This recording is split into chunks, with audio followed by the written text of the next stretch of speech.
Alors, salut et bienvenue dans cette nouvelle vidéo dans laquelle je vais vous présenter le classement des différents pays du monde selon l'indice de développement humain IDH selon le Human Development Index Trend de 1990 à 2018, le Human Development Research de 2019 et le United Nations Programme. L'IDH prend comme valeur la moyenne des indices sur les composantes espérance de vie, niveau d'éducation et produit intérieur brut par habitant. Donc, attribuant à chaque composante le même poids qui est de 1/3. Donc, voilà donc le principe sous lequel les pays sont classifiés selon les différentes sources que nous avons citées plus haut. Donc, voilà, donc on a dans le classement des 18 premiers pays, aucun pays africain et là quelques pays asiatiques.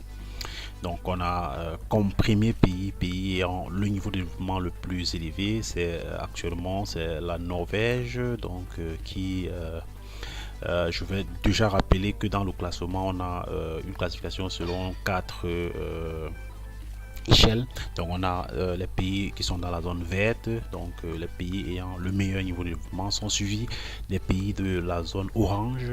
Ensuite, les pays ayant un faible niveau de développement sont dans la zone rouge et les pays qui ont vraiment un niveau de développement rétrograde sont dans la zone noire. Donc on a la Norvège qui est dans la zone verte bien évidemment. Suivi de la Suisse et d'autres pays européens. Donc l'Asie, représentée ici par la Chine, en 5e position, avec un indice de développement urbain de 0,93. Il faut rappeler que dans les années 90, la Chine était dans la zone orange. Donc on a également d'autres pays d'Europe qui viennent. Les États-Unis viennent en 16e position avec un indice de 0,92. Et il faut également rappeler que les États-Unis ont toujours été dans la zone verte, dans la meilleure zone. Alors que le Royaume-Uni, à un moment donné, dans les années 90, était dans la zone orange avant de passer dans la zone verte. Donc,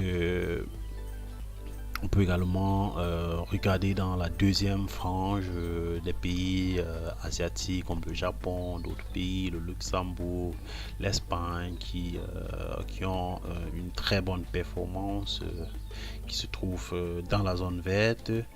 Et si on avance et qu'on va un peu plus loin, on peut se rendre compte que le premier pays africain qui n'est rien d'autre, en fait, d'Afrique subsaharienne, qui n'est rien d'autre que le Botswana, est dans la zone orange avec 0,72.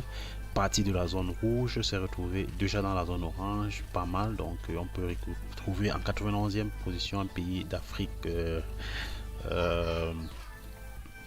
du Nord, donc la Tunisie en 91e position, donc qui se positionne en tant que premier pays africain. Donc là, ces deux pays africains, après ces deux pays africains, il faut encore aller très loin vers la 110e place pour retrouver la Libye qui est dans la zone orange, pas dans la zone verte. Donc aucun pays africain dans la zone verte, tous dans la zone orange. C'est un partie de la zone rouge comme l'Inde, comme le Maroc, autant pour moi, qui part de la zone rouge pour se retrouver dans la zone orange avec en 121e position avec 0,67 actuellement comme IDE, donc dans la zone orange. Donc on peut également remarquer les pays comme le Cameroun à la 150e position qui se retrouve depuis lors dans la zone rouge, donc l'Angola qui est parti de la zone noire, donc de l'abîme à la zone rouge qui n'est pas toujours en pole position. Donc, si on avance un peu plus, on verra que vers la fin, on a un foisonnement de pays africains à la fin du classement. Donc, la zone rouge est une zone consacrée essentiellement aux pays africains. Voilà, Comores, Rwanda, Nigeria, Tanzanie, Ouganda, Mauritanie, Côte d'Ivoire, Sénégal, Togo, Soudan, ainsi de suite. Tous dans la zone rouge, pour certains parties de la zone noire comme le Rwanda, la Tanzanie, l'Ouganda et bien d'autres pays encore. Donc à la fin du classement, on peut également remarquer un classement essentiellement constitué de pays africains.